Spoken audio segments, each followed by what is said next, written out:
Bismillahirrahmanirrahim. Assalamualaikum students. Welcome to ASF e-learning program. I am Miss Farah Khan. This is your 6th lesson of mathematics. And the topic is Pythagoras theorem, which is based on right triangle.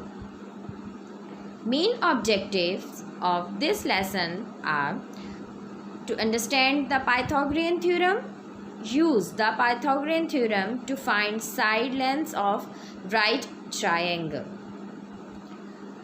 What is Pythagoras theorem or Pythagorean theorem?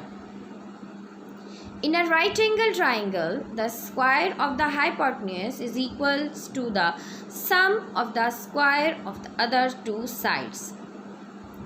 यानी Pythagoras theorem क्या है कि triangle right triangle की two sides के square का sum hypotenuse यानी third side के square के बराबर होता है. स्टूडेंट्स, ये एक थ्योरम है. थ्योरम्स मीन स्टेटमेंट जो ऑलरेडी प्रूव्ड होती है. Pythagoras theorem right angle triangle की थ्री साइड्स के ज्योमेट्रिक रिलेशनशिप के बारे में बताती है and relationship between squares and square root. इस डायग्राम में ए एंड बी ट्राइंगल्स की लेग्स हैं या साइड्स हैं. ए साइड परपेंडिकुलर है, बी साइड बेस है जिस पे 90 डिग्री एंगल बना होता है. 90 डिग्री एंगल के सामने हाइपोटेन्यूज है जो कि लॉन्गेस्ट साइड कहलाती है. यानी राइट एंगल ट्राइंगल की दोनों साइड्स ए एंड बी के स्क्वायर्स का सम हाइपोटेन्यूज यानी सी के स्क्वायर के बराबर होता है. Now who was Pythagoras? Pythagoras 6th century BC का एक ग्रीक मैथमेटिशियन और फिलोसोफर था. ओके, रियल लाइफ में पाइथागोरस थ्योरम कहाँ कहाँ अप्लाई होता है? सबसे पहले नेविगेशन में, सर्वे में एंड कंस्ट्रक्शन एक्सेट्रा एक्सेट्रा. जी, अब हम यहाँ पे डिस्कस करेंगे कि पाइथागोरस थ्योरम को प्रूव किस तरह से किया जा सकता है. ये a square plus b square is equals to c square. अब हम कुछ वैल्यूज़ को अज्यूम करेंगे, कुछ इमेजिन करते हैं. जैसे a is equals to 3 centimetre, b is equals to 4 centimetre and c is equals to 5 centimetre. अब हम वैल्यूज़ को अप्लाई करेंगे. So a is equals to 3 centimetre. So a का स्क्वायर यानी 3 का square is equals to 3 multiply by 3. So 3 3 the 9. अब हम यहाँ पर बी में वैल्यू पुट करेंगे. So b is equals to 4 centimetre and b का square mean 4 multiply by 4 is equals to 16 centimetre. So अब बारी है थर्ड वैल्यू में वैल्यूज पुट करने की. So c is equals to 5 centimetre and c का square means c squares mean 5 multiply by 5 is equals to 25.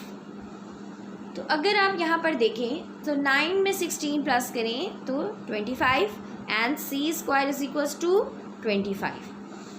यानी अब ये प्रूव हो गया कि sum of the squares of two other sides is equals to the square of the hypotenuse.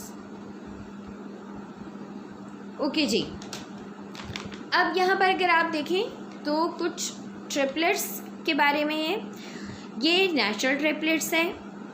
Her combination पे Pythagoras theorem apply नहीं होता. ये चंद नेचुरल थ्योरम्स हैं जिसमें टू साइड्स के स्क्वायर का सम थर्ड साइड के स्क्वायर के बराबर होता है. ओके स्टूडेंट्स, अब हम अपना काम स्टार्ट करते हैं. हमारी जो एक्सरसाइज है वो आपकी मैथ्स की बुक आई डिड इट से है और ये जो काम है आपने ये ज्योमेट्री की नोटबुक पर अटेम्प्ट करना है. जी, तो एक्सरसाइज है हमारी है 8.2, पेज नंबर 136, 137, क्वेश्चन नंबर 1, जिसके पार्ट्स हैं A, B, C and D. Okay, now question number 1 is find the value of x in the following triangle. इसमें डाटा सबसे पहले बनाएंगे. Perpendicular is equals to 6 centimetre, base is equals to 8 centimetre and hypotenuse is unknown and it is denoted by x. जी, अब हम next उसमें formula apply करेंगे, यानी a square plus b square is equals to c square. A का square यानी 6 का square, b का स्क्वायर मीन 8 का स्क्वायर और सी का स्क्वायर यानी x का स्क्वायर.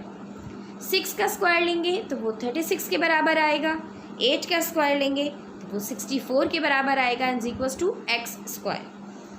नेक्स्ट स्टेप में 36 में 64 प्लस करेंगे तो दोनों इक्वल्स हो जाएंगे 100 के. अब x square is equals to 100. अब देखिए स्क्वायर का जो इन्वर्स होता है वो स्क्वायर रूट होता है. तो स्क्वायर रूट आप एलसीएम से भी ले सकते हैं. 100 का आप एलसीएम लें तो देखिए आपके पास जो वैल्यू आएगी वो आपके स्क्वायर रूट में शामिल हो जाएगी. और दूसरे सिंपल वे में अगर मैं आपको समझाऊं तो आपके जो टेबल्स में डबल फिगर्स होती हैं, जैसे 2 2s are 4, सो 4 का स्क्वायर रूट 2. इसी तरह से 10 10s are 100, सो 100 का square root 10 centimetre. So x is equals to 10 centimetre. Unit लाजमी लिखने हैं आपने हर क्वेश्चंस में. ओके, अब जो रिमेनिंग क्वेश्चंस हैं हमारे, अब वो हम अटैम्प्ट करेंगे. रिमेनिंग क्वेश्चंस हैं हमारे क्वेश्चन नंबर 3, जिसके पार्ट्स आपने अटैम्प्ट करनी है A, B, C and D, and question number 4 and question number 8.